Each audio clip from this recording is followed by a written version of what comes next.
Well, hello again, everyone. I am Gary Gonzo. Welcome to P1's coverage of round one of season 7 of the classic IndyCar Series winter racing season.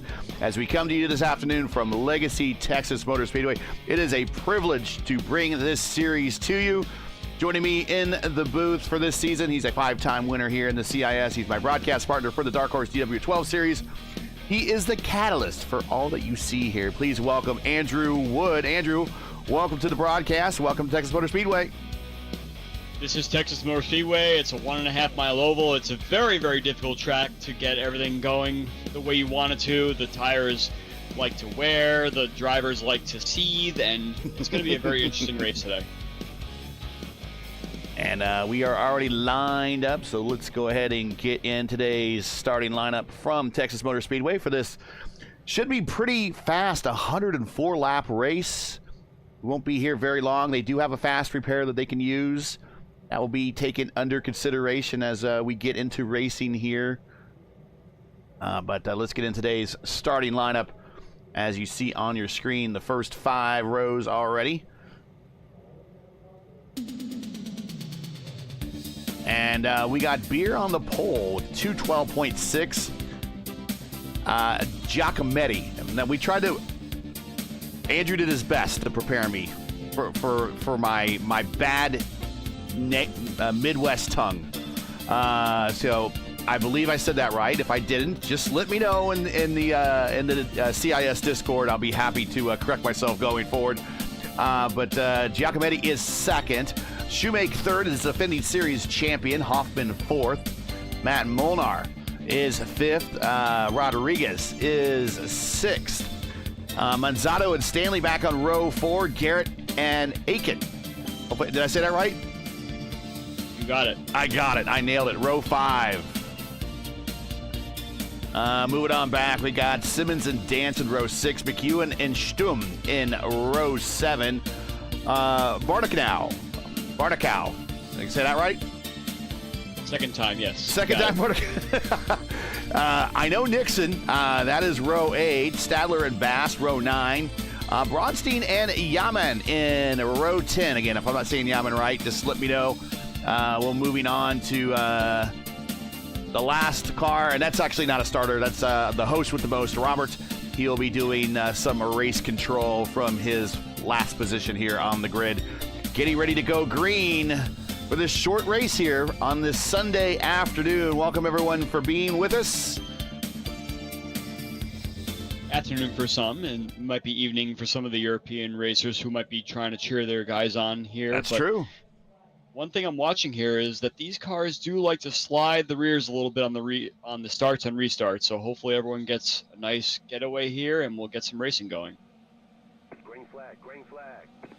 Oh, and there's 2 of them right away, and it's the front row. Man, I hope that wasn't a commentator's curse from my side. And then we got I was going to look out for. But I know, and there's a third car involved. That looks like Bronstein. And and there's 4 cars involved, 5 cars involved. Bronstein has lost his front nose. Connor Nixon there, he had an issue in that very bright yellow car. But Beer and Giacometti right off the bat spun out coming to the green. And you're right. These cars have a lot of low-end torque, and you got to watch wheel spin. Yeah, one of the things you have to realize if you haven't been driving this car for such a long time is there's a kill switch right around 9,000 RPM. And if you're very much not paying attention to where you're shifting into second gear, once you shift into second gear, those rears can really spin up and start to come around, and it's unsavable, unfortunately. So some of these newer guys in this league that are giving this a shot may not understand or realize that, hey, I'm going to wind up turning the car. But actually, the fact that both front row cars did it shows that it was kind of it's not as embarrassing for one car to do it as 2 cars do it. And it was almost synchronized spinning there. That was an Olympic sport. They would be rated pretty high there because they were almost at the same time. But this is a fun series, unlike the regular season that they have in the CIS on a yearly basis, which is a little bit more strict with the rules. We do have a fast repair, so there will be maybe some cars headed to pit road to get the fast repair executed. But we are back live here. Jan Hoffman is going to be your leader for the time being. Rodriguez is second. Defending series champion Randy Shoemake is third, and Matt Molnar has moved up to fourth. As we've already had kind of a bit of a shakeup on the start, as Rodriguez up 4 spots already, and Jan Hoffman already up 3. It's definitely one of those things where these drivers realize they made a mistake. Okay, I learned my lesson. I won't do it again, and they'll just get a fast repair. And even though they don't have the track position that they thought they might get, they get back into this race again and continue to move forward. What's the best way to combat this? Is it getting the second gear as quickly as possible before getting to that power range, or just be lighter on the pedal? It's honestly, sometimes when I drive these cars, it feels like luck. You just want to go into the gas pretty slowly so the RPMs pick up in such a way where you could shift up a higher gear. If you want to be a little more aggressive, maybe you start on a different fuel setting. You start on a more lean mixture. But what that'll do is it'll just give you less speed down the straightaway. So if you want to do safe and get passed by a couple cars, perhaps you do that. Otherwise, it's really just hope for the best. Hope that you train your foot enough to maintain any sort of acceleration there that'll keep the rears in check. There you see the track conditions and the weather conditions. The wind is not right. The wind is a lot stronger than that. Our wind meter is not correctly operating. We got the direction, just not the speed. But the track temp is 114, which is kind of up there. We start getting closer to the 120s, and you'll definitely start seeing these cars slide around. But it's 114 now, 84 degrees ambient temperature. So pretty comfortable air temperature-wise. Track temperature is probably about 6 or 7 degrees from really getting greasy out there for these guys. But we are now lap 3 under caution. We'll probably be going green at lap 5. I wonder if we had any takers other than going to repairs to pit road, maybe to top off and try to get a little bit of edge here on the fuel mileage. And I don't think anyone did other than the ones that had issues coming to green. So everyone stayed out. I did see, I think one person peeled off the back of the field to try and get a top off there, but yeah, it was mostly just those guys that were affected on that first lap there. So okay, pretty much everyone's on the same strategy here, so we'll see what happens once we go green again.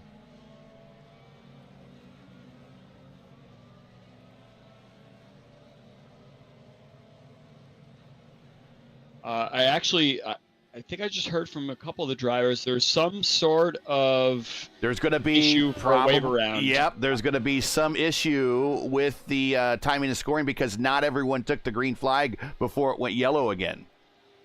That is I think that's one of those kind of rare glitches that you find in when you're racing these cars is once there's a start incident where some cars cross start finish, it actually winds up working out that everyone just passes the pace car and everyone just picks the pace car back up. But the pace car is coming around turn 3 right now. So I hope that the admin, Robert there, as you mentioned before, delays the green a little bit. Otherwise, the car will come out.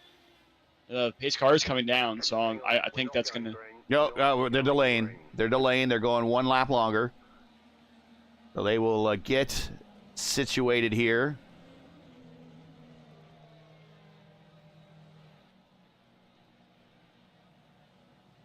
That is a common issue where when you have an incident coming to, especially the start of the race, the green flag, and a part of the field takes the green flag before it goes caution, and then the other half of the field doesn't get the green flag at all. Meaning they didn't cross the start finish line. That's the big thing is crossing the start finish line. That's where we're going to have a little bit of the issue going on here right now. Just kind of dealing with the pangs of how these race control situations work out. Sometimes it's a little bit stressful, especially if you're just trying to stay behind. You're giving so many instructions to the driver to stay behind this car and stay behind that car, and next thing you know, you're getting ready to go. Oh no, we gotta pull the pace car in to get everyone to go around and everything like that. And it could be a little bit stressful, but it's the first race of this Winter Series. We got a bunch of new guys in here, so I think once everything gets figured out, we should be pretty good. Jan Hoffman is really slowing the field down right now, doing a good job there. We got Pavel Beer is coming back to the end. Now we're saying that we're back to caution again.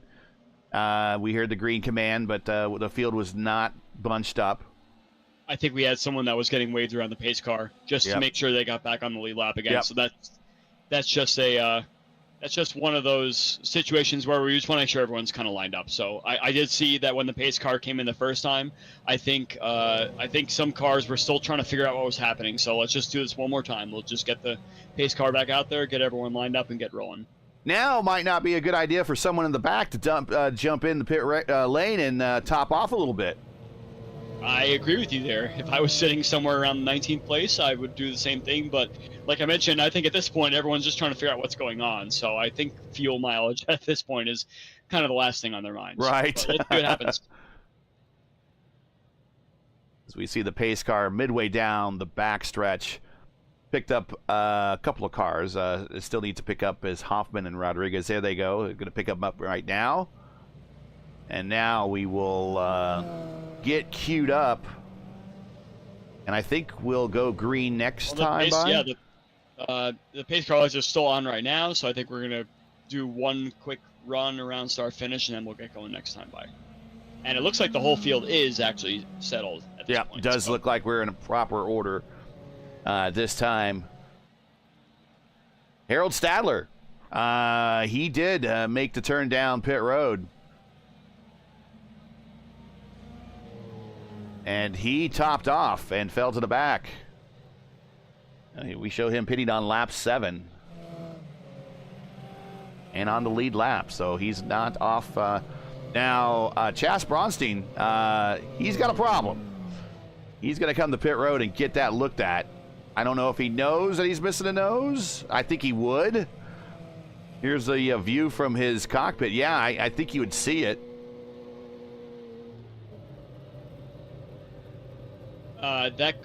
That possibly could be a glitch on the graphics too, because these cars do sort of have some graphic problems. But we'll find out once he turns into turn 1 if he turns or not. But I have seen that happen before, where some of the graphics on these cars, they show that they are legacy. That looks blatantly missing. So, yeah, they are. These are legacy cars. Of course, a lot of the very few updates, if any, are going to be made to these cars on the service. I do know recently they did make a damaged model update to at least the DW12s not too many updates ago. But it's been a while since I think they've done an update on these cars. I think these are also using a tire model that's about 2 versions older than what the IR18 is currently on, maybe 3 versions older. So these handle a little bit differently than the IR18s. Now, these are open setup cars here. This is open setup series. So they have full use of the roll bars, full use of the weight jacker, full use of the engine mapping. Also full use of changing the aero when they come into the pits or pit stops, and tire pressures on the tires. Yeah, Gary, I'm looking at the pace car still has the lights on, so I'm not sure what necessarily is happening right now. We've now gone 9 laps under caution at this point, so let's hope that we can get this race started next time by. But yeah, I just checked the pace car to make sure that it was coming in this lap. I do see the lights are still on there, so I'm not really quite sure if there was another yellow period extended or if there's some other issue going on. So let's check what happens when the pace car crosses. We'll take a look.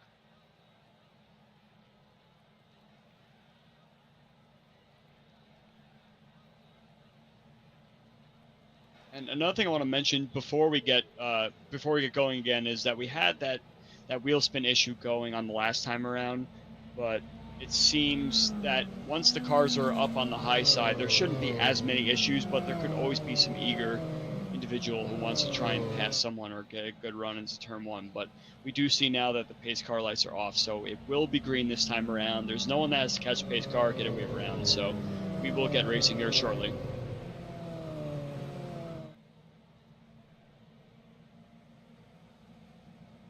The rule set for today, it's 104 laps, 157.5 race miles, unlimited tires, 100% fuel, 1 fast repair. Pit road speed limit is 50 miles per hour. If you enjoy P1's coverage of the CIS Winter Series and you respect the stream, please do us a solid. Make sure you support us by subscribing. And while you're at it, don't forget to smash like and click the bell so don't miss out on future P1 iRacing broadcasts. We have a lot of them. Not many this week. We're getting close to Christmas, but we're getting ready to go green here. Coming to lap 11 of 104. Been a bit of a rough start, but we're going to get green flag racing on the menu for sure coming up here in just a few seconds. Hoffman, Rodriguez, Shoemake, Molnar, and Manzotto, your top 5. Going to bring us to green. Let's see how they do it. As we get going here, hopefully everyone minds their kill switch situation. I'm looking down the field. We have one car touch the grass a little bit, but it should say green going forward. That was Mr. Cesar Manzotto. Just got a little bit trigger happy there, but we're underway and we're racing. Green flag. Yeah, definitely some safe restarts there for people as they bring these tires up to temperature. And look at this pack at the mid, right around Marshall Stanley. We have a great battle here with Marshall Stanley, Logan Simmons, and Cameron Dance. With Andrew Aiken on the bottom, we got these cars running very close to one another, and they're just getting themselves ramped up to get their momentum going. Looks like Aiken might have the run here on Stanley as Logan really gets close to Marshall's rear wing there. But I think Aiken's going to have this position going into turn 1.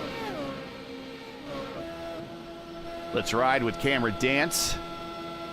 Oof. These guys are running very close to one another, and as we've mentioned, that's something that's very attributable to the IR05 here, but we would see a little bit more of this closer running once the tires start to wear a bit. We had these guys running super close to each other, and it's only, lap 4 of a green flag run here, so we'll see if these guys kind of sort it out. They're just trying to get any positions they can right now, but I think once things start to sort out a little bit, we'll see these guys really start to show what their car setup has in the long run here. So we see Cameron Dance is going underneath Marshall Stanley right now, and that's for P7, I believe. Yeah, P7. Dance in that very shiny gold reminiscent of Pagano's Penske ride, the Gold Coast, Australia livery that he ran for a couple races in the NTT IndyCar Series. I like it. Of course, we know Marshall Stanley from the time we've seen him race over in the Elite Racing League's Warriors for Peace IndyCar Series. We saw Jan Hoffman crawl to a decent lead there, but Rafael Rodriguez is really starting to close down on him. He was running about 1/10 of a second faster for the last 2 or 3 laps or so, and it looks like Rafael is actually able to hold that bottom line a little bit better than Hoffman is right now. I'm not sure if Hoffman's just trying to protect some tires and maybe get some life later on in the run, as it's very difficult to get a huge draft and pass situation going on with these cars. Rafael is definitely closing in on this lead here and pulling away from the rest of third on back. Yeah, they got 2 seconds on the group behind him. Let's bring up gaps between positions. I'll get a little better about how the draft envelope of these cars. They do not exceed very far behind the car. It's about a second or less that you can really get the benefit of the draft on these things. Not like the IR18 where it's like a second and a half. So you got to be close. And right now, that whole second group you see where it's Aiken and Molnar battling out right now. They're side by side going to 3 and 4. They are well out of the draft. It's one of those things. Oh, we have a caution. Ethan Bass on the backstretch, missing the rear wing. See, Barnicow also might be involved in this. That might be Barnicow. Yeah, up in the gray, up in the wall, gets a little bit of a boot. He's now in the wall. Now, unrelated. Ethan Bass. 2 separate incidents. Yeah. That's very interesting after what seemed like it was starting to be a very kind of slow start to the race there, with everyone kind of minding their positions and everything. We see 2 separate incidents on the same lap. I think Ethan possibly, when in the middle of the turn, kind of came off the power, and that kind of unloads the car a little bit. That's what it seemed like. I thought he might have touched the bottom line halfway through the corner, which will, of That will course, definitely upset do the it, car yeah. a little bit. I'm noticing Rob Barnicow did make it back to pit lane, so he doesn't have to tow, which is good for him. He probably used that fast repair there because he got hit from behind by Daniel Yemin, which will obviously cause a little bit of damage to the car. Yeah, I'm not sure what happened with Ethan, but he did get spun around there. I think just kind of coming off the power a little bit, and that will unload the car just a little bit, especially when you're in a corner. We are back live, and takers to pit road this time by Cameron Dance, Benzato, Stadler, Giacometti, Barnicow, of course, was involved in that incident, and Braunstein all stopped that lap 20 to top off the tanks, get new tires. Again, unlimited tires in this series. You might as well strap them on because you don't have to worry about the tire bill. They are all gassed up and ready to go for a little bit longer stint than the leaders if the leaders choose to stay out and pit under green all the way when their tanks are emptied. Most notable from that grouping there that you mentioned was Cameron Dance, who was running in that top 6 or so. So he peeled off to try and see if he could pull some of the guys that were behind him into the pits with him so he didn't lose too many spots. But unfortunately, it didn't work out in this case as he lost about 5 or 6 spots there compared to where he was running before. But yeah, like we mentioned on that last caution flag, it pulls everybody from the back into the pits just to get some fresh tires on there. Let's see if they can get some sort of advantage, tire advantage, and just fill up the fuel tank and run a little bit different strategy, as they were probably running so far in the back anyway that they weren't going to make up those 12 or 13 spots to run at the front. Yeah.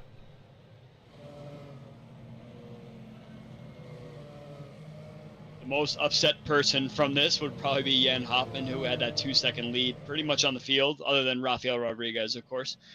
But yeah, once you're running up front like that and you know there's no challenge from behind, especially from 3 or 4 spots behind, you're just kind of hoping that it just stays that way. And even if you're getting challenged for the lead, it's like, okay, let's just make sure we run together. We're not going to battle and run slower lap times to bring the rest of the field back up towards us. So unfortunately, that's going to stack up the field, much to Hoffman's chagrin. But guys like Molnar, Aiken, Simmons, Shoemaker, Stanley that were all battling like that are saying, okay, I have another shot. I might have picked up a couple spots, and then we'll see what happens going forward after this restart. Well, I mean, the bad news is you lost your advantage. The good news is he at least knows that his car and his setup are working well early on in this race. That's definitely something to consider as well. It's okay, yeah, I was able to pull ahead that 2 seconds, and I'm able to possibly do it again if I have a good restart. So another thing with these cars is that you always want to try and do a little bit of a different restart and try different things that might fool the guys behind you so that you do get that advantage and you don't get challenged on that first, second, or third lap on the run. But it's very hard to get a draft envelope in this series. You have to really make sure you get the best start you can to stay behind the car. It's not that 1 second back you automatically get sucked up to them, and that's just based on how this car is built. So I think once you get a good restart and you realize you pick up about a half a second to maybe 3/4 of a second or so, you should be good going forward. A couple of cars we see coming off of pit road off the backstretch. They came in late to get topped off. That's Daniel Yemin and Connor Nixon. We have the lights off on the pace car, so we will be going back green this time around, and let's see what Jan Hoffman can do to fool these guys behind him.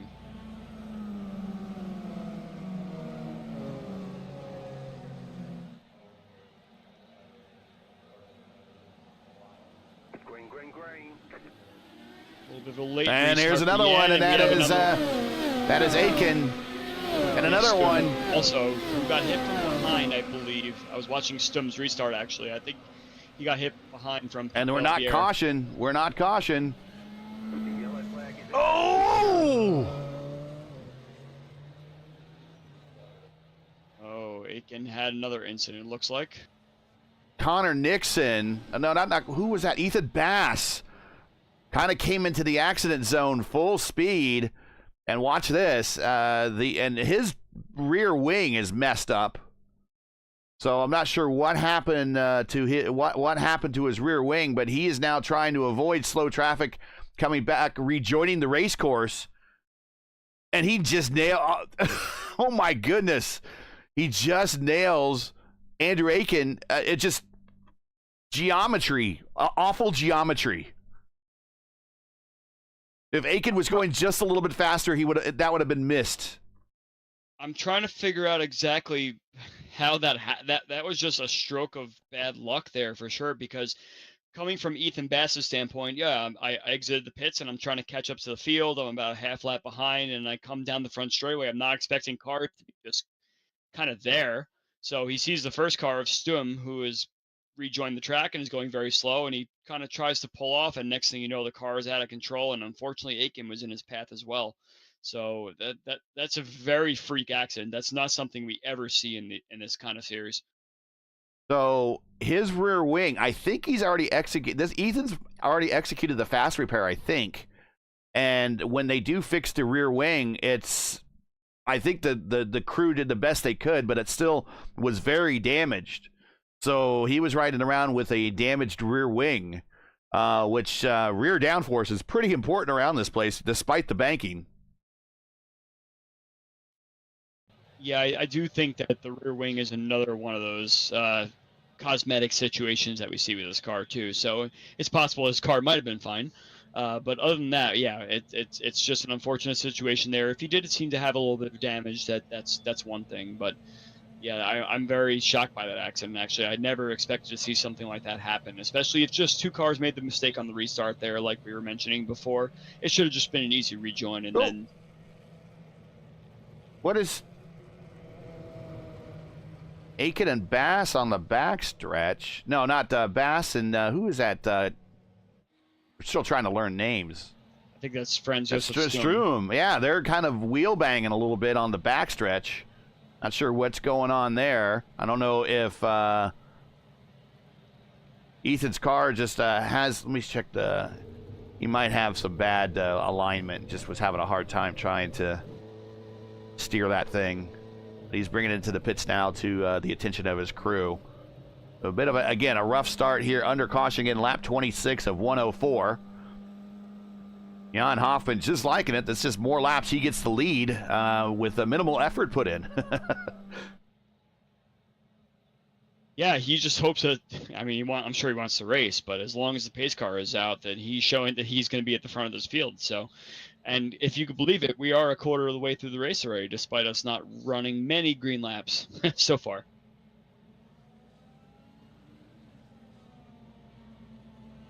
So Hoffman, Rodriguez, Molnar, Simmons, Shoemake, Stanley, McEwen, Garrett, they're the only ones that have not stopped. Actually, showing Stroom has not stopped either, despite spinning coming to green or coming to that start last time. So he is staying out in 16th for the track position. He might as well just go ahead and stop at this point. And recycle back to the back and be fresh on fresh tires and a full tank. But the top 8 have not stopped yet. The lead car who has stopped most recently is Pavel Beer at lap 10. He's currently in 9th. So when the leaders do come to pit road, he should, if he decides not to come with them, cycle to the front.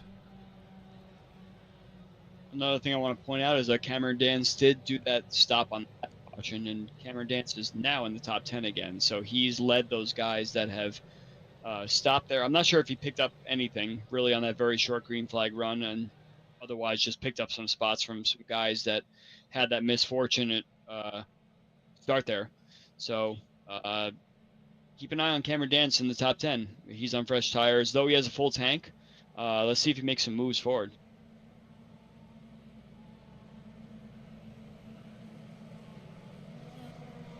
All right, we're lining up to go green. Lights are out of the pace car. Jan will put him up against the wall one more time and bring us to green at lap 28. Hoffman, Rodriguez, Molnar, Simmons, Shoemaker, top 5. Shoemaker really high in the gray for the restart. Here we go.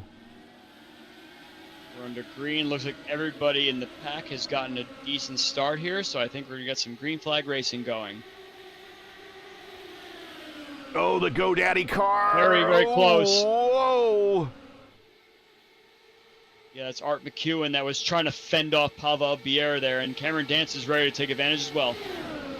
We're going 3 wide. Let's pop back with Dance. He's been the in-car to kind of go to for this race. He seems to be, the action's been all around him.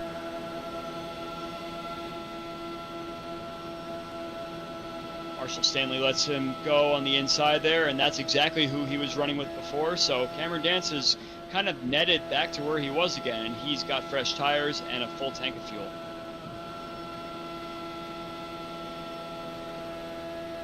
Whoa. A lot of aero wash on the exit of 4. You see the track kind of narrows down about that point. This is the older legacy scan, so it's 23 or 24 degrees of banking on each end of the racetrack instead of the flatter, wider turns 1 and 2 that have now the more contemporary version of the Texas Motor Speedway. I think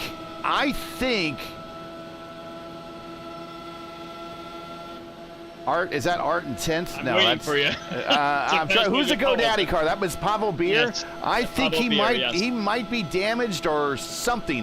His pace is really off at the bottom of the racetrack.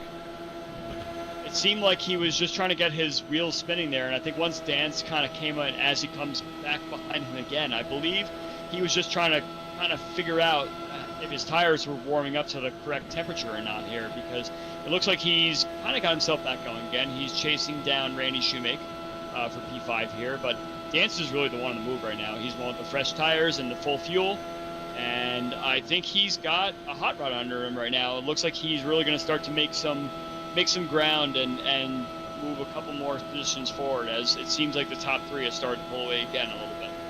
I think Pavel's car is fine. I think maybe I was seeing a glitch on him as well. Oh, he touches the apron that time, and that is not good. You know that from watching many of our broadcasts. Apron bad, and that's going to cost him at least 2 positions, maybe 3 down the backstretch. I think Pavel did a decent job there to try and hold back the momentum that Johnny Garrett had, but Johnny Garrett's good. I think Dance might have just clipped the wall there at the edge of the turn. Yeah, got real close. Very, very close. Randy Shoemake sporting the number 1 for the series. Oh, Dance almost in the wall again. He's the defending series champion. Whoa! He caught him big time going into 3 and 4. Good run. He just goes to the high side. And Cameron Dance moved him up to 5th. What a move. I'm not sure if Randy Shoemake had just a little problem or if he's just like, wow, where are all these fast cars coming from? Right, no kidding. He seemed to be doing just fine on the low side. Now all these cars are taking the high side. And I must say, Gary, that the high side in this car at this track is a very, very hard feat to make a complete pass here. And I think maybe if the track is hot or something to that nature, it's quite possible. But to have that much momentum in these cars with no draft to make outside passes is very unique.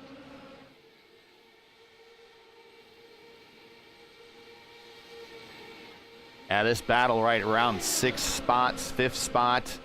Actually, 4th, 5th, 6th, 7th, all under a blanket right now at the moment.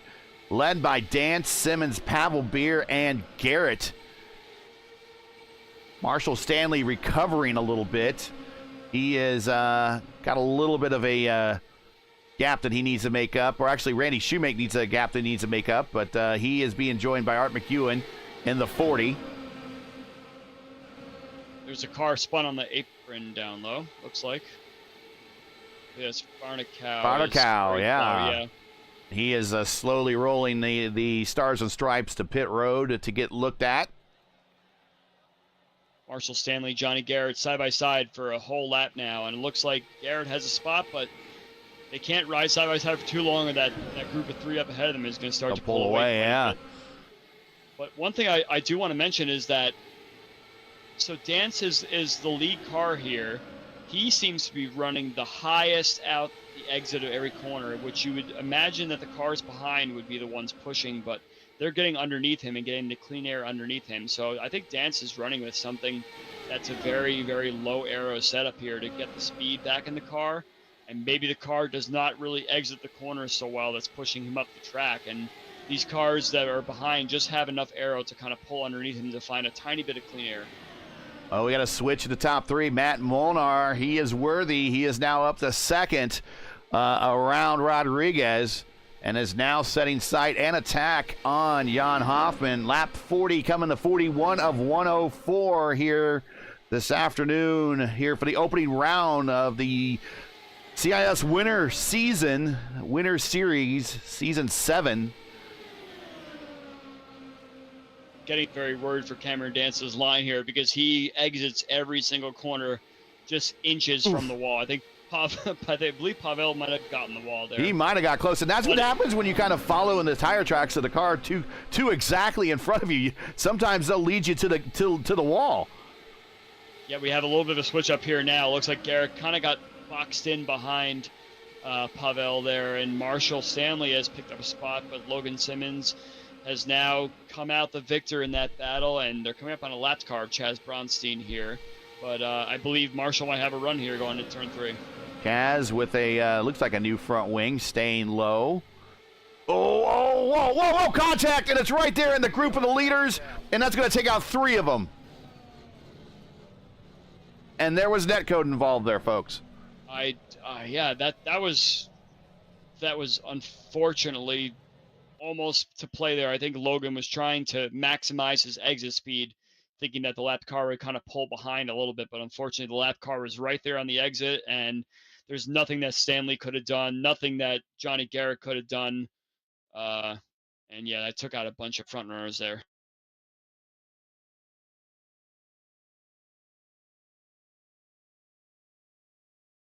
As for strategy here, I think that we're going to see the leaders for sure come down pit road.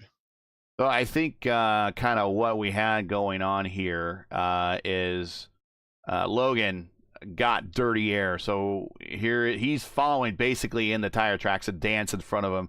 There's the slower car, the lap car they're trying to, but he's getting dirty air. He's pushing, trying to stay off it. Look at the way he's turning the wheel. He's trying to stay off it. And then really the netcode takes over at that point. That's really unfortunate about what we just saw there. Hopefully these guys will be able to tow quickly, get back to pit road, and execute that fast repair if they have not done so already, and get back into this thing. But I think everyone should be coming to pit road this time. Yeah, as someone who's trying to pick up on this lap car situation, you would expect that the car would be high and just let everyone come through the corner. So unfortunately it was a little bit of dirty air there for Logan, but I also would have gotten into his brain there and thought that, okay, the lap car probably should just kind of let everyone go and do their thing. So unfortunate incident there that collected a bunch of cars, but we got some fast repairs that'll probably be used here, and everyone's coming down pit road. Yep, here they come down pit road. And Matt Molnar is the leader, so we missed him getting the nose ahead for the lead when the caution came out. As we see a lot of damaged vehicles on pit road. Pavel Beer's car is in flames on pit road. Just a rough day for him. Oh, Jan Hoffman coming out of the pits and spins. Oh, and he makes contact with the 40. That's going to be a penalty coming off of pit road anyway, so he knows he's just going to get back to the racetrack, get around, get back in, and answer the black flag or whatever the penalty is going to be for him, but he's going to need a new rear wing. And again, that is, again, attributed to the low torque of these cars coming off of pit road. Too much gas, too much wheel spin. It's very rare that we see a pit out incident with these cars, just because they all kind of ghost within one another, and if you kind of move around pit lane, you don't expect to make contact with another car. But unfortunately, Art McEwen was just minding his own business and going straight, and suddenly he's backwards, and I'm not really sure if he even thought that was possible, just based on how these cars kind of ghost in and out of each other. Yeah, I think they were just far enough outside the ghost area that everything became solid at that point, and unfortunate. But he's coming to pit road. He surely is not happy. So Matt Molnar now is your leader. Right behind him is Rodriguez. Rodriguez has pretty much been in first or second all day today. Shoemake is third, but he does have I think some lap cars in front of him. We'll see how that shakes out here as we get closer to going green. Manzato 4th and Stadler 5th. Stadler up 12 spots to 5th. Daniel Yaman up 13 to 7th. Those are your big gainers of the day so far. 46 of 104. Round 1 of the Winter Series. Go ahead, Andrew. No, I was going to pick on you and say I'm not sure what a ghost area is. I feel like we're in Halloween, and we're way past that now. Well, there's a portion there needs to be a border of some point where the code takes over and says, okay, you're not a solid portion, you're not a solid object at this point, but when you cross this barrier, you become a solid object. And I'm wondering where that area is on pit road. That's what I was kind of getting to, is where the ghost area is and where the solid area is. I would imagine that the solid area is probably that third far, if you're driver's right lane, and the inside lane, the left lane before you get to your stall. I would imagine that's the ghost lane. I'm just guessing. Yeah, I see what you're getting at for sure. You always wonder kind of what exactly where you're safe to make your moves on pit road and everything like that, and where it turns into a problem.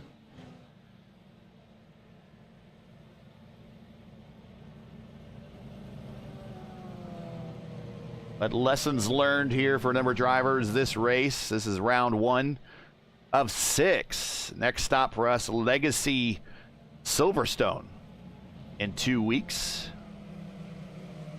Getting ready to go green this time by for lap 48 of 104. The official track record here for IndyCar in Texas Motor Speedway is at this configuration set by Kenny Breck. He qualified for an official event, although the event never really ran to fruition. Never ran at all. They canceled it. Getting ready to go green. Green, green, green. Very slow restart.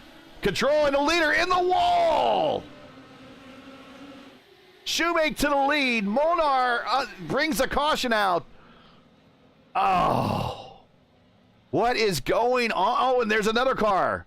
That's Bass again in front of Molnar. It takes out Molnar. Oh, my goodness. We got ping pong balls all over the place out there. What's going on, Andrew? Yeah, Molnar did one of those. I got it. I don't got it. I got it again, and then I don't got it, and finds himself in the barrier, unfortunately. So that's very embarrassing. That's one of those kind of situations where you're saying, oh no, like, how do I restart in this lead? And it's almost, if you're in the lead, you're the first one to kind of not measure yourself up against any other cars that are in the area. So it's always a little bit extra anxious when you're trying to restart in that situation. And it's one of those things like, was the camera on me for that one? Well, you were the leader. The camera was on you, unfortunately. But hopefully he can get around as there we see the back end with Ethan Bass. He's having a day he wants to forget, and makes contact. And we'll see come to pit road for Molnar to execute that fast repair. But now the number of cars not to use the fast repair versus the cars that have used the fast repair is now exceeding that number. There are more cars now have used the fast repair than not. I would say that this is one of those races where you're just kind of shaking off all the rust, especially some of these newer guys that haven't raced this car very much and are not used to exactly how the car behaves, such as what we saw on the very start of the race. So it's a matter of learning the car and then also learning the drivers you're racing around, and that could always prove some sort of disassociation. But I think these guys, once they get the practice and everything they need to get everything going, it'll show different results. And if I were a lot of the guys in this field, I just want to make it through the race without any problems. And unfortunately, that's plagued about half the field by now. Yeah, as the saying goes, and as the Netflix series says, it is now a drive to survive for another number of these drivers who just want to get to the finish, as we are just past the halfway point and have spent a number of this race, a good portion of it, under caution, just due to familiarity issues with a lot of drivers trying to bring these cars up to speed. Also, some netcode issues. But nothing that I'm seeing out there that has been horribly malicious. I definitely think a lot of what we see going on out there are learning moments for a lot of these drivers. I would have to agree with you there for sure. And at this point, it's very tough to pick a strategy, right? You want to try and do something that will get you a little bit of advantage, but if you have cars crashing ahead of you and you have cautions coming out at inopportune times, it's very hard to predict when you want to take that last pit stop to make sure you're good to the end, because you don't want to be in the back and have to avoid cars, and you also don't want to be up at the front and kind of miss out on when the best time to pit is. Well, let's reset the field just a little bit. Rodriguez now picks up the lead. Shoemake is second. Manzato now third. Stadler is fourth. Giacometti is moved up to fifth now, kind of recovered from where they started. Daniel Yaman, again, hopefully I'm saying that right, up 14 spots to sixth. Franz Josef Sturm, Franz Josef is up 7 spots to seventh. Jan Hoffman, who led very early on, had a run-in on pit road, is recovered and repaired. He is now 8th. Cameron Dance, we followed him for a portion of this race in that bright gold, shiny gold livery of his. He is 9th, and Matt Molnar is currently 10th after having that issue coming to green last restart. That is your top 10 right now, as your entire top 10 is on the lead lap.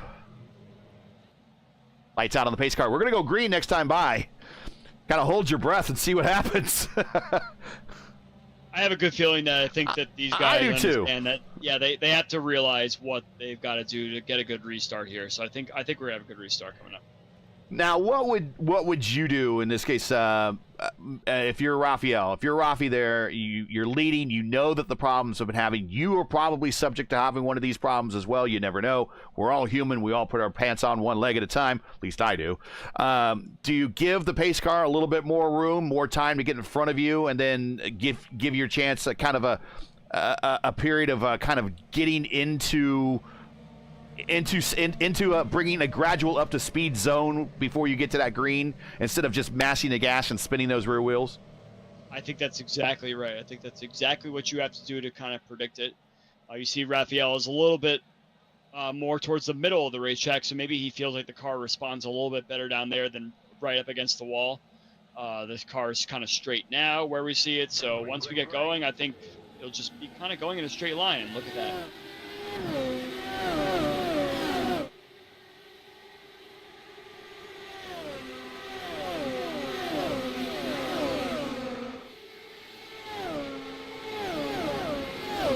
He's got himself a good lead already. We have a somewhat confusing situation happening on the back straight right there with, looks like Marshall Stanley. I don't know if he was exiting pit lane or if he got a little loose or something like that, but he was low and he lost a bunch of spots there.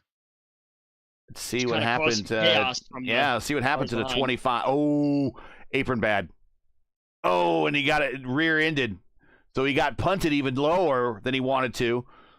Now he's trying to catch the car. And as he's trying to come up, they're 3 wide as when he wants to merge back up.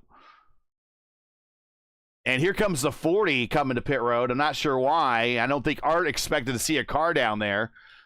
Now, if they're coming to pit road, they got to come in off of turn 3 under green here. So let's get back under live television here. And Rodriguez now your leader by a second and a quarter already.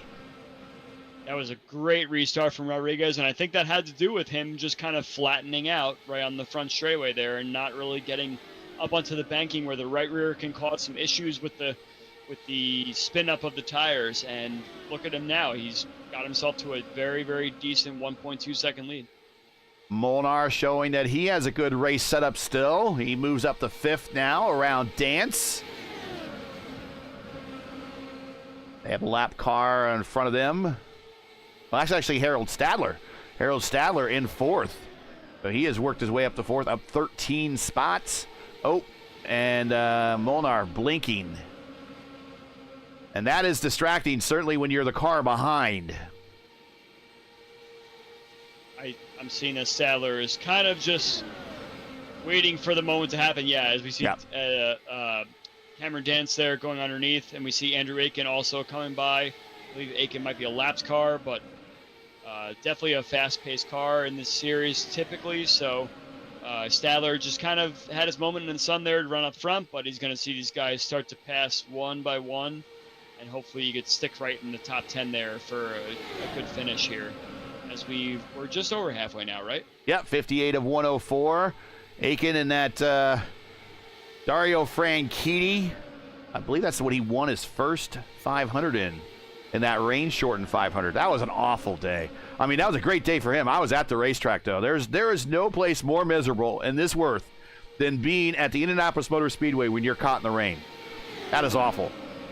And that was one of the rain-shortened wins that he got.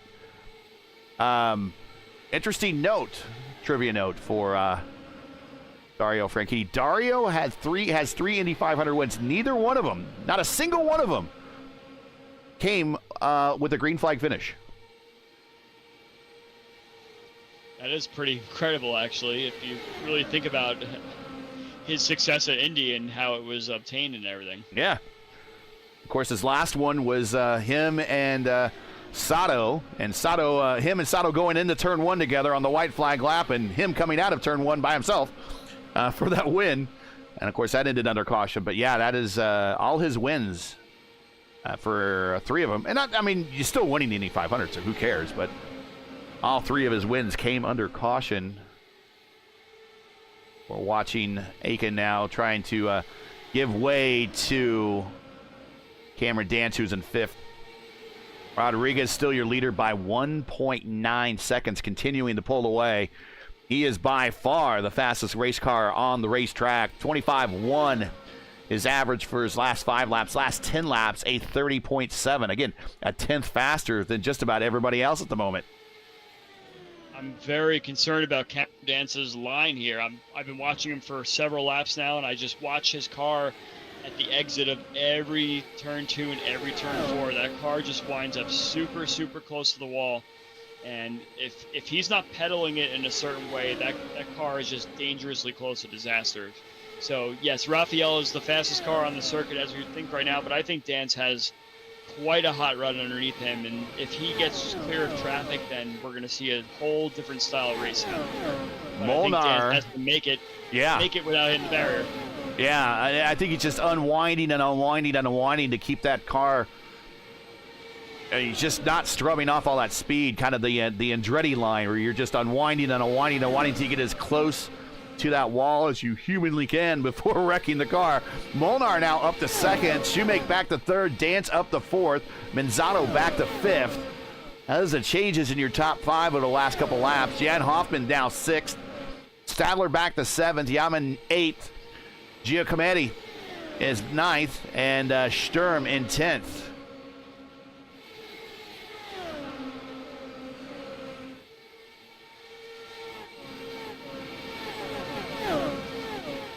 See that Manzato is close up to this pack now. I'm not sure if he has what's underneath him to make his way forward at all, but if he can get up there just to battle and make things a little more difficult for P2, 3, and 4, then that actually could put him in a good spot towards the end of the race. We all have to stop one more time here. That's definitely without question. So if you don't have the car underneath you, you can always change the wing angle, change your tire pressure a little bit to try and see what kind of advantage you get for the last little part of this race here. Oh, Shoemake, almost a Brazilian slide and clear right in front of Manzato, or Dance.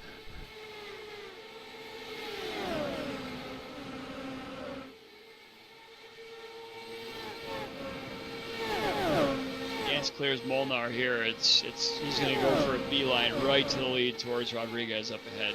I think Dance has the fastest car on this track right now for this event.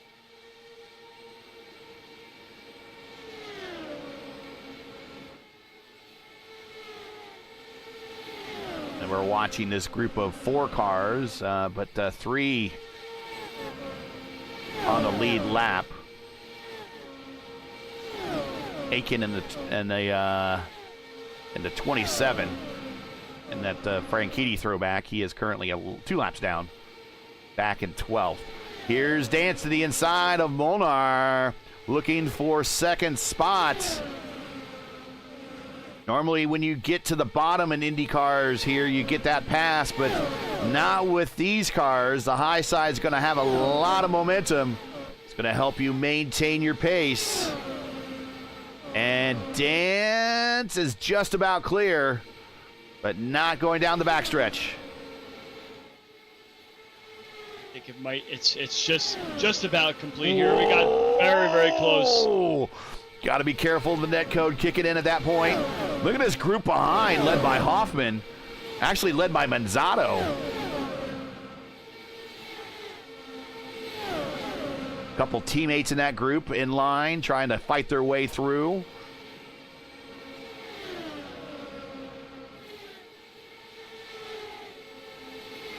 Yeah, it's Johnny. Trying high now, and there's the wall. Dance has finally found himself right in that wall. We gotta get back. And it looks like Molnar got a little loose on the on the tri-oval there, and Shoemaker is back there licking his lips, saying, "Yes, Oof. I see the pain you guys are going through, and I will take advantage if that continues to happen." He got loose for a reason, because he clipped the grass. Dance is going up high again. I think he's gonna just about make it, but Molnar is definitely giving Dance a hard time here. Dance is clearly the faster car, but he cannot find a way by, and unfortunately, tagging that barrier there is put him back just a little bit. We gotta check this group behind. Jan Hoppen, Manzato, Yaman. These are 6 cars all together. Throw a blanket on them, and they are fighting hard. Ooh, big loose. Dance now has taken over the high line over Molnar, and I think Dance has damaged his car in such a way that he cannot make that high line work, or the bottom line is the only way that can work for his car. Going into turn 3 right now. He's low, and then he's going to try and drift up high. I don't think there's any room up there for him to make that move. Let's get this view from Molnar's car. Let's get a good look at the nose of Cameron Dance's Dallara. So from what I'm seeing here, the outside does not work for Dance in 1 and 2, where it does work for Molnar. The outside does work for Cameron Dance going into turn 4, but I think Molnar's picked up on that, and he's making his car go higher and higher on the track every lap. He put Dance in the wall a couple laps ago, not he in particular, but the placement of the car put Dance in such a spot that he could not exit turn 4 properly. And now I think Dance has got the spot. I think he kind of faked him into turn 2. And now Dance is in P2. Aiken and Shoemake. Shoemake slow going through 3 and 4. That's Johnny Garrett. Now it's going to check up everybody even behind him who's on a full head of steam. Where to go? And that is in the most narrow part of the racetrack. Wow. Those guys did a great job through there. I think Aiken's got an issue. I'm not sure what the issue is exactly, because I saw him get loose off turn 2, but maybe it's just overheated tires or something of that nature. But yeah, look at that pack. Now they're 3 wide going into turn 4. And Logan Simmons, he's 2 laps off the pace, but we know he's fast. We saw him earlier in the race. He's now leading this group. Johnny Garrett in the same boat. And actually, that's a battle for position right there between Garrett and Simmons. That is a battle for 12th. A lot of heavy-duty racing going on. In the meantime, Manzato's 5th, and Stadler in that blue car right behind him. That's a battle for position. That's a battle for 5th and 6th. Yaman and Hoffman also in this battle as well. We know Hoffman has a fast car.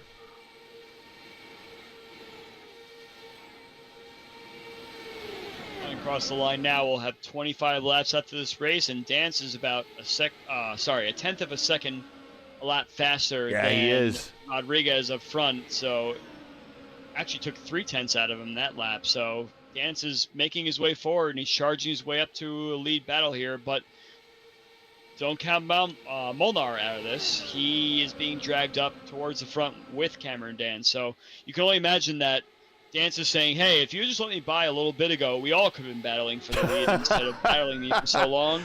But regardless, Molnar did what he had to do to hold the position, but it doesn't matter at this point because the top 3 are now going to be battling for the lead very shortly. Well, Dance has cranked this in. He is now 3/10 behind Rodriguez. That was a 1.25 seconds, a 1.5 seconds at one point. And the pace has been found by Dance. Rodriguez was held up a little bit by lap traffic, but now as this run goes longer, it shows that his setup is really not optimized for the long run. 37 laps into this run for Rafi Rodriguez. Cameron Dance 35 laps into the run. Molnar 32 laps into the run. This battle at the mid-pack here has really gotten very cutthroat. they're like, contact! We got Garrett in the barrier. Garrett! And that's going to hurt Manzano, man. Actually, Manzano now showing damage on his front nose. Contact. Manzano made contact, yes. And he was up in 5th, and now he is now settling back into 8th with a damaged car. We have one more pit stop in this race anyway, so why should Manzano not come down pit Whoa, road right now? what happened? Cameron Dance hit the wall, possibly out of 4. Yes, he did, as he was trying to pass Rodriguez on the high side. Cost him momentum. Here comes Molnar underneath and move Molnar up to 2nd now, as now Molnar directly attacking Rodriguez.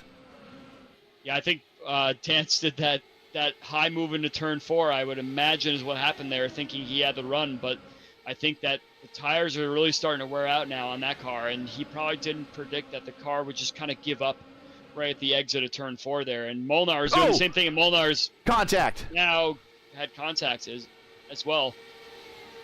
And that was hard contact. Now, everything snapped back into place. A little net coating going on. His car is loose. He's coming to pit road, and he's speeding the pit road, so there might be a little rage there. He might be done.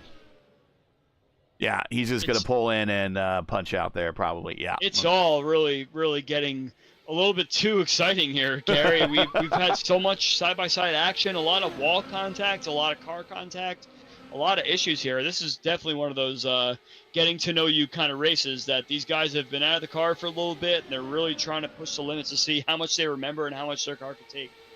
Very reminiscent of some of those IRL era races that this chassis represented back in the day. Whole lot of racetrack drama. Close racing, banging wheels. Dance is your leader now as he's starting to pull away by 2/10 over Rodriguez. But as mentioned, there is still a final stop involved for a lot of these drivers. It will be pretty much a splash and go. Whether or not they'll take on new tires. I would imagine they're going to take on new tires. You say that, but there's going to be those one or two. There's going to be one. You're right. that's going to do what they can. And when they leave the pit lane, the tires are going to be super cooled. And just like we kill switch, it's just as much a problem on pit exit too, especially when you're trying to stay on the apron. So yeah, I hope that people are ready for what that situation causes. A little bit further on back, Stadler and Yaman. They are 4th and 5th teammates. They seem to be working a little bit with each other to try to run down Shoemake in front of them. Shoemake is racing, unfortunately, a lap-down car. But the lap-down car has a lot of pace in Logan Simmons, so it's really not slowing him down. But he wants around it to attack Rodriguez or make up that gap. Ooh, Logan almost into the wall that time. 90 of 104. When are those last pit stops going to occur? Actually, I believe we might have ticked off the time limit here, if I'm not mistaken. Checkered flag. And we did not see a white flag, and that is it. That is the race because of the time limit. It just clicked into my head, actually, as I was looking at a couple of the stats here. I do recall that there did have a 1 hour time limit in this race. Well, that will take the drama out of the finish. Yes, Cameron Dance is your winner.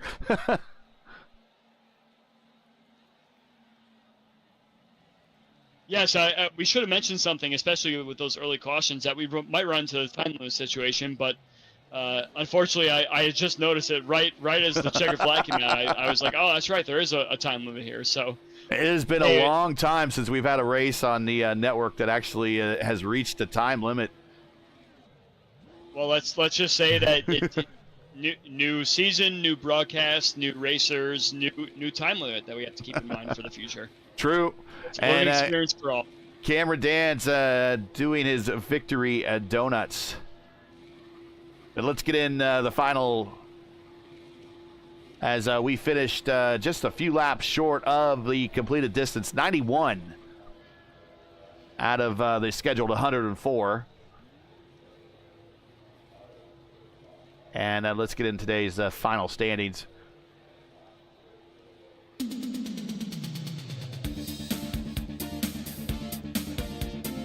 And Cameron Dance pretty much wins going away. He was pulling away from Rafael Rodriguez there. And he wins by 0.6 of a second. Shoemake, defending series champion. What a way to restart your next defense of your championship by finishing on the podium. We'll talk to him momentarily. He is third. Harold Stadler, fourth. Yemen up to fifth. Hoffman, sixth. Giacometti, excuse me. I just am butchering that name. I apologize. P7, and a great finish for Andrea there. Manzato back to eighth. Strum back in ninth. And Pavel Beer starting on from the front row does bring it home in 10th for a top 10 there at the end. Simmons 11th, Garrett 12th, Stanley 13th, McEwen 14th, Molnar 15th, Aitken 16th, Bass 17th, Connor Nixon 18th, Braunstein 19th, and Barkanau in 20th. And, well, that's the host with the most. He was doing some timing, not timing and scoring, but stewarding. So he'll be getting credit for 21st, but never turned a lap.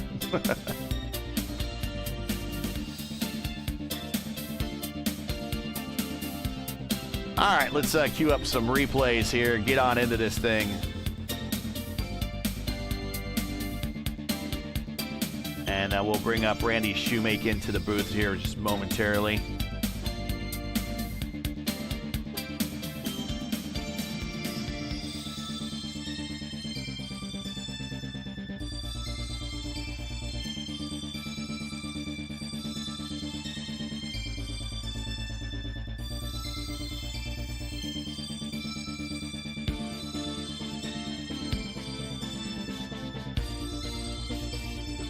All right. Here we go.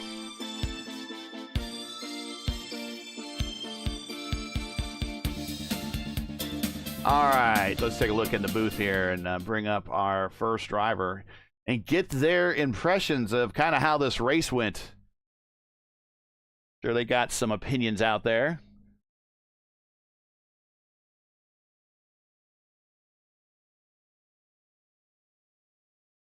And here he is. Let's bring him down. And he's still muted, but I got to mute and then unmute. And I think he's unmuted now. Randy, if you're with us, say hello. Can you hear me? I hear you, sir. Well, congratulations. A bit of an odd race out there today, but you brought it home third, defending series champion, starting off the new campaign right by getting a podium here in the first race of the Winter Series. But talk about it out there. A little bit different conditions. Looks like the racing was a little difficult out there to start. Very, very much was. The track was slick and hot like Texas is. I live about 40 minutes from the track, and but we have cold conditions now, and that's the way it raced today. Like no one had any traction. Go ahead, Andrew, if you got any questions for him. Yeah, Randy. So you were last season's champion, obviously. Do you feel like you kind of have some sort of extra gusto here in the Winter Series? And what do you expect really going forward? Especially this race, we had just a little bit of confusion and all sorts of shaking off the rust. But what do you expect to do here in the Winter Series? Well, I'm going to do my best. Andrew, we miss you out here. You should be out here on the track with us.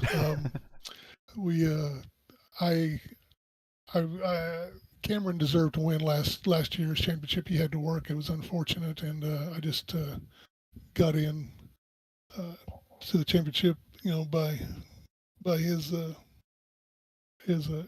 efforts and what he needed to do.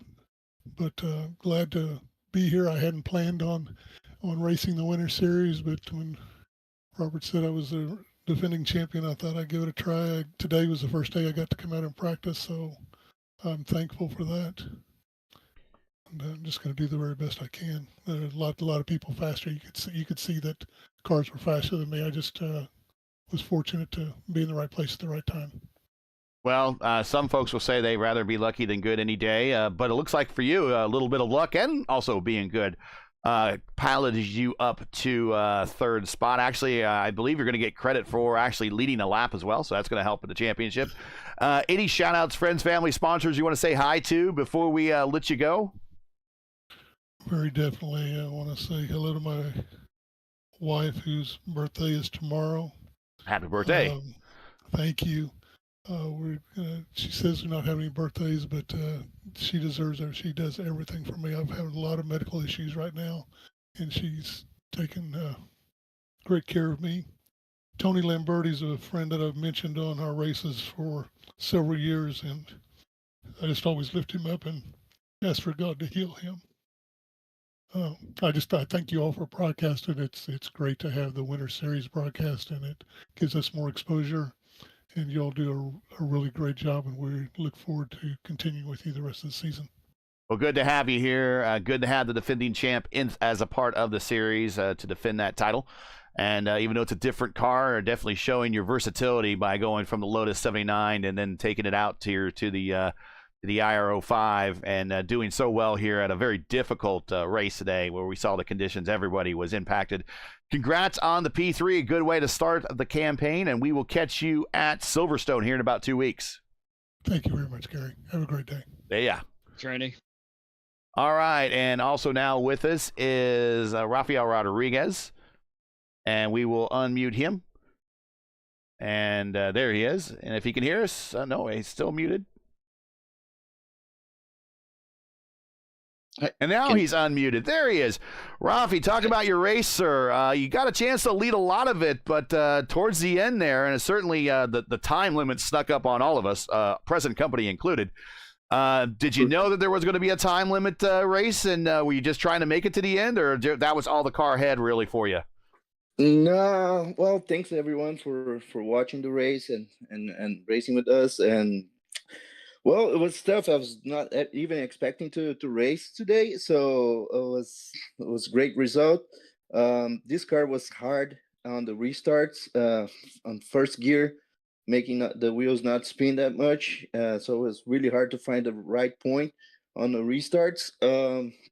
And I just found a good pace with the car, and with not much practice.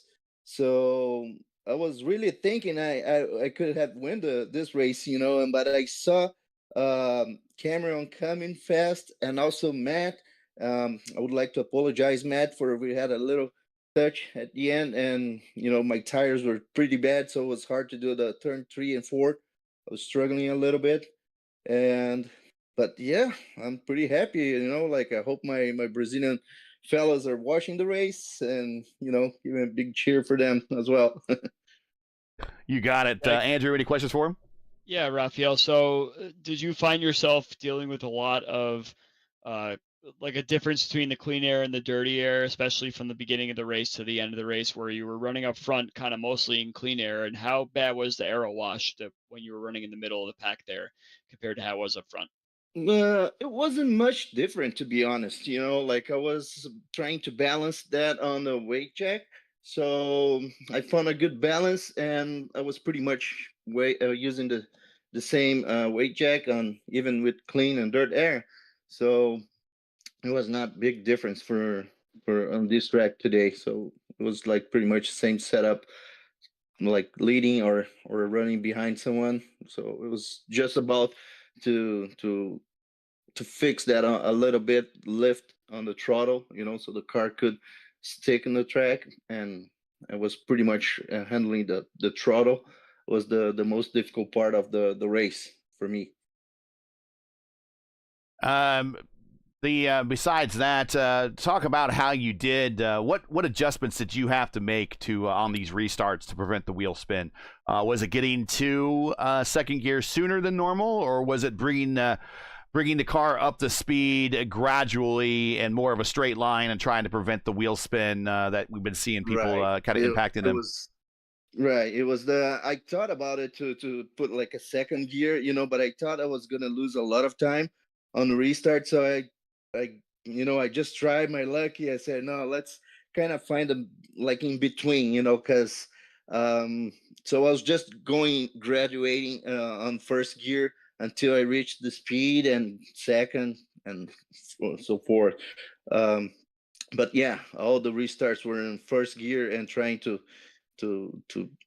find the balance on the throttle, but it was pretty hard. I was scared. Every restart I was kind of scared. I said, I hope I don't mess up.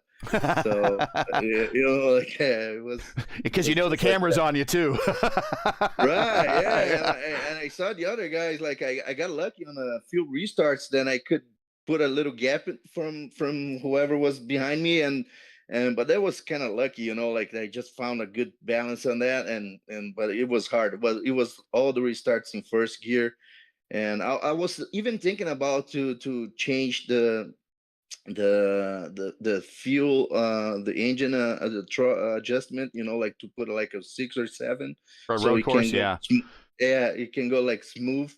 But I said, no, maybe I'm not gonna do any adjustments now. I don't want to mess up the race and neither the other guy, so let's just keep on the same, and I'll try to find a balance with like, full send it and make sure that it's gonna work. But I yeah, like it. Full send it. That's yeah. right. Yeah. But I'm pretty happy. Like I was Sounds like it. It's second place. Like I was like, my gosh, now I got an interview in English. So yeah, I hope you guys can understand everything I'm saying. Nah, you've been awesome. Great job. Is there anybody you want to say hi to? Friends, family, sponsor, anybody while we got you here? Yeah, for sure. Like I would like to thank PDS International, which is auto parts as store, online store. So thank you for them to support. Also my family, my son, my wife. Like she don't complain when I get into those races. She just let me have fun. So Good thank you wife. for yeah. Yeah, that's the hard. Like so I was. Thank you to the family as well in Brazil. Sometimes my mom, my dad, they watch the race. Some friends who race like other races. So yeah, big shout to the friends in Brazil, family, and thank you guys for the great broadcast and all the drivers here. Like these guys are fast. Like so. I'm stoked. Like to be in second place around all these guys. It's great. Well, congratulations on the P2. Sorry that you got so close to the dub there, but it didn't come through for you. But a great way to start off the season. I think this was your first start ever in the Winter Series, so not too bad. 1 for 1, 1 race, 1 podium. So we'll catch you at 2 weeks at Silverstone. All right. I'll see you guys in Silverstone, and you guys have a great day. Thank you very much. All right. Thank you. All right. Very happy. Rafi Rodriguez finishing second here today. Let's bring up Cameron Dance. Cameron, here he comes into the booth, and we'll unmute him and remute him and see if he can talk again.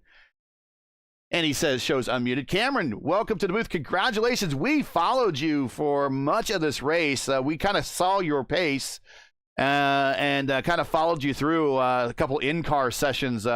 We were riding over your shoulder. Hopefully we didn't cause too much drag on your car while we were doing that. But it didn't really seem to slow you down later in the race because you were a man on the mission. Talk about your race. Your car was fast all day long.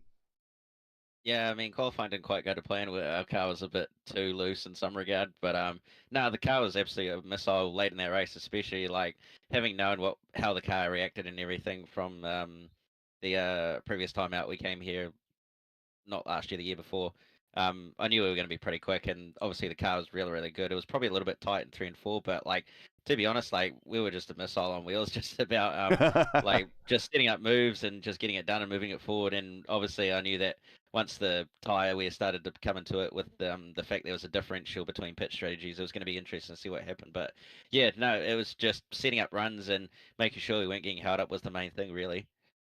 But Andrew, I think the going off what you just said there, that the car was a little tight in turn 3 and 4, and my kind of initial judgment was that perhaps you were running a little bit more of a lower aero situation there, just for more straight line speed and trying to pick up positions that way, because it seemed like you were actually very fast, like you were saying, but the car was just so close to touching the wall every single time you come out of turn 2 and every single time you come out of turn 4. But I think you were even starting to learn about kind of going a little bit higher out of turn 4, especially trying to get that run down the straightaway, which did bite you one time. But is that how your setup was exactly? Did you find that you wanted to run something with a little bit less aero and more speed, especially on the other side of the track going towards front straight?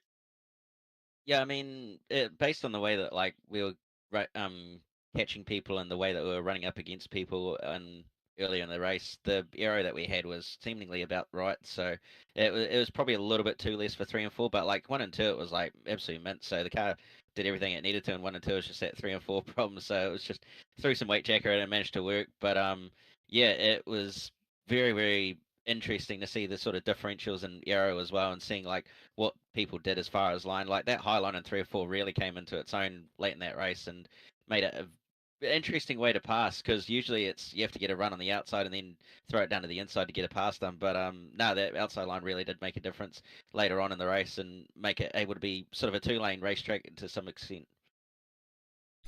You only led 5 laps. Did you know this was going to turn into a timed race, and you decided that I got to go at some point and get up there before the time ran out? Or did that surprise you just as much as it kind of surprised everyone else that was watching the race? Sort of did see it coming, but at the same time, it was like sort of still trying to gauge off what was potentially going to happen. Like the very last time I came down to the pit lane, it was like I wasn't sure if we were going to get another caution, so I was like, I just topped up with fuel. I had an end of line, so I was like, I'm at the back anyway, just top it up. I'm going to be good to the end here if we go green, so just go from there. And then we got another caution. I was like, oh, okay. So fuel's going to be fine. And then basically from there, it was just a matter of running to the front as fast as we could in the allotted time that we had left. So. All right. Well, I mean, it sounds like the plan to attack definitely. It was a bit of an odd race, so a lot of caution laps there. So I'm sure there was a lot of fuel saving going on. We were talking to the broadcast that might not be a bad idea for some people to duck down pit road. I know you did a very early stop than most, and we were watching you kind of come back through the field after stopping there. So we know that you were kind of worried about fuel at least early on. So yeah, we were kind of following you along. So that makes perfect sense to the narrative that kind of we were watching on the racetrack. Sometimes it's just best guess from us, but yeah, that definitely seems to be the case. Well, congratulations. Shout outs, friends, family, sponsors. Anyone say hi to before we let you go for this big win here in Texas to open the season? Yeah, obviously shout out to all the boys that turned up. So Daniel, Ethan, Harold, and Connor all turning up to have a go in the car. They're obviously new to the car as well. So good to see them out there and giving a red hot crack. And then obviously shout out to the entire team at Orbit Drop Beer Motorsport and everybody else that's on the car. So yeah, big thanks to them. Obviously thanks to you guys as well for the awesome broadcast, and cheers to Ian and the boys for putting on an awesome Winter Series so far. Well, we will catch you in 2 weeks at Silverstone as you are now the points leader going into round 2. Yeah, cheers, boys. Yeah. Take care. Well, not a bad start to a season. A little rough race, but I think all things considered, the fastest cars that we were kind of watching all day are the ones that kind of came up to the front. Some folks that started up front kind of had a bad day and didn't really have a shot, while others that were up there, like Gian, kind of recovered, but not to the point where he was actually contending for the win. But all in all, not a bad race, but certainly a big learning experience for a lot of people on this oval that might be applied to when we go visit Charlotte here for round 3 in about 4 weeks. It was kind of a learning experience for the drivers, learning experience for us, getting to know drivers' names. Oh, yeah. Different aspects of the car and everything. So it was a learning experience for everyone, and I think that's totally fine going forward. We'll have a lot more of the kinks worked out there, and we'll see how it goes. Well, that is going to do it for today. Let's get on out of here, give everyone back their Sundays so they can finish their evenings, or if you're in the United States, the 4 o'clock games just started here for football, so you can settle in before the scores get too high there. Hopefully your fantasy football teams are doing well. How's yours doing? You got a fantasy team?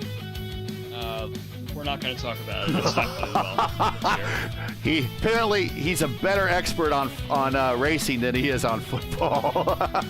Yeah, I've lost quite a bit of money this year, but that's kind of how it goes, right? You have to you take what you can get. Next Right. year will be my year. That's kinda what I'm That saying. sounds like the Chicago Cubs.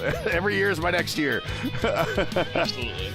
All right, well, that's it for today. Once again, your podium here from Texas is Cameron Dance with the win. He improved 11 spots and gets the dub. Rafael Rodriguez finishes second. And the defending series champion, Randy Shoemake, finishes right where he started in third. And that is to start the campaign. That is your podium here at Legacy, Texas. Join P1 again in 2 weeks for round 2 of season 7 of the CIS Winter Series as the team of drivers head across the pond to celebrate Christmas in the UK at a race at the Legacy Scan of Silverstone Sturk.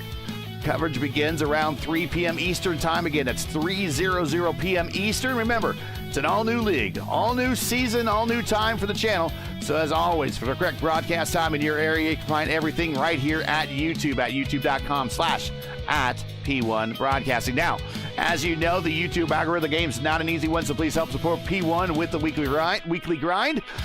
Leave a comment below. Let us know you thought of today's race, and if you enjoyed today's coverage, support us by smashing like in the video. If you're new, click subscribe, and while you're at it, hit the bell for weekly reminders so you don't miss out more on P1's other iRacing programming, including round 2 of the ISRA Open Wheel Series this Monday night at 9:35 p.m. Eastern. You won't want to miss it. Gosh, we got the former Lionheart guys and the CIS here on the channel. This is awesome. I feel so honored to have all these great racers to have on this channel. This is awesome. Track cams for this race are provided by Whiplash Sim Cams. Get the most out of your iRacing experience with the Whiplash Sim Cams. To learn more about Whiplash, like them on Facebook, follow them on Twitter or Instagram. The links are in the description. So, for Andrew Wood, everyone here at P1 and the CIS, I'm Gary Gatto saying all good night, good day. Thanks for watching. And to all of our men and women serving in the military and as first responders, Godspeed. God bless. Come home safe. Catch us again right here in 2 weeks in Silverstone for the next race of the CIS Winter Series. Happy Sunday and happy holidays. We'll catch you then.